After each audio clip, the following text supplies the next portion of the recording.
తనకు తానే సాగింది నీ వైపు నా మాట విన్నంటూ నేనాపలేనంతగా.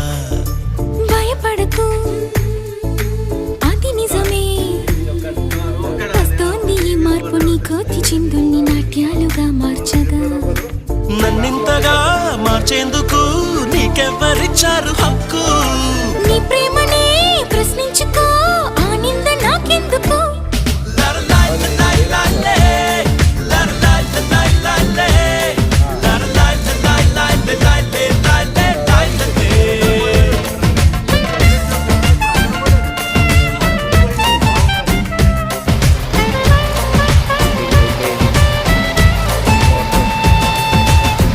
నిలువత్తము నిన్ను ఎప్పుడైనా నువ్వు ఎవ్వరు అని అడిగేనా? ఆ చిత్రమే గమనిస్తున్నా కొత్తగా. ఓకే ఓకే అయిపోయింది, పక్క పెట్టేస్తా.